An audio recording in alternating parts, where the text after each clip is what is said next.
Bismillahirrahmanirrahim. Assalamualaikum warahmatullahi wabarakatuh. Selamat pagi dan salam sejahtera untuk kita semua. Yang terhormat kepada Bapak Ibu Guru Pendamping dan adik-adik, teman-teman SMA se-Sulawesi Selatan yang selalu membanggakan. Bagaimana kabar hari ini? Semoga kita semua dalam keadaan sehat walafiat dan tentunya tetap semangat bersama dengan kami di Smart School, generasi smart berkarakter cerdas.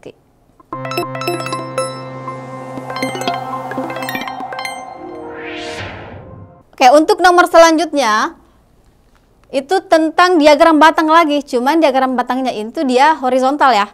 Nah, dia berbeda dengan yang tadi. Kalau misalkan tadi berdiri, ini diagramnya itu tidur. Tapi cara penyelesaiannya sama, jangan sampai teman-teman bingung lagi. Kenapa bentuk diagramnya beda? Oke, kita lihat soalnya. Jika pada Agustus nilai ekspor dan impor mengalami penurunan 10% dibandingkan bulan sebelumnya, manakah pernyataan berikut yang paling tepat untuk situasi di bulan September?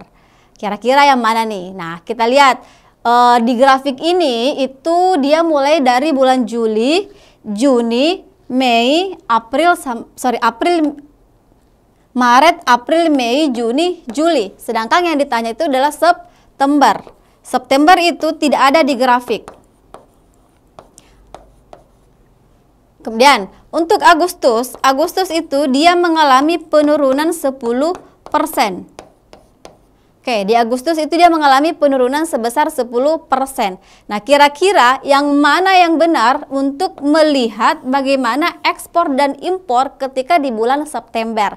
Teman-teman kita lihat ya, di Maret, April, Mei, Juni, impor itu dan ekspor. Untuk yang impor warna ini, biru. Oke, di impor itu kita lihat ketika dari Maret ke April itu dia peningkatan. Terus April ke Mei itu dia turun. Mei ke Juni juga naik. Juni ke Juli turun. Nah, di Agustus dia juga bilang turun, berarti dia turun untuk impornya. Sekarang bagaimana dengan ekspornya? Oke, di Maret ekspornya, Maret ke April ekspornya itu turun. Kemudian ke Mei juga turun, ke Juni juga turun, dan ke Juli juga turun. Berarti untuk ekspor setiap bulan itu dia turun. Di Agustus juga turun, berarti di September ekspornya pasti dia turun. Ini yang sudah kita bisa pastikan bahwa di September itu ekspor itu turun.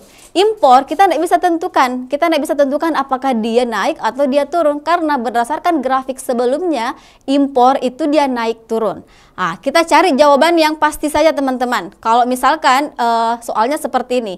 Kita lihat option A. Nilai ekspor lebih kecil dibandingkan Juli. Oke, nilai ekspor lebih kecil dibandingkan Juli. Nah, ternyata memang ekspor itu dia setiap bulan itu adalah turun. Jadi kalau dia bilang ekspor di September lebih kecil dibandingkan Juli, maka jawabannya sudah pasti benar. Jadi jawabannya adalah alfa. Nah, kenapa B, C, D, E salah? Coba kita cek ya. Untuk B, nilai impor lebih kecil dibandingkan bulan sebelumnya. Kita tidak bisa pastikan teman-teman, karena di grafik sebelumnya saja itu dia impornya itu naik turun. Nah, tidak ada kemungkinan bahwa di September itu dia bisa saja naik, bisa saja turun. Tidak ada info yang menjelaskan apakah September impornya naik atau turun. Makanya kita tidak bisa pilih. Kemudian C, nilai ekspor meningkat di bulan sebelumnya. Nah, kita lihat kalau ekspor itu dia setiap bulan itu menurun, makanya C juga salah. Dan nilai impor sama dengan bulan sebelumnya. Tidak bisa ya, karena itu patokan kita itu dari grafik, dari setiap bulan yang ditampilkan di grafik. Ekspor itu menurun setiap tahun, sedangkan impor itu tidak ada kejelasan apakah dia akan naik atau dia akan turun. Maka jawaban yang pas memang kita pilih itu adalah alfa, yang sesuai dengan data grafik yang disajikan. Oke, bisa dipahami? Oke. Kalau begitu sekarang kita lanjut ke nomor berikutnya.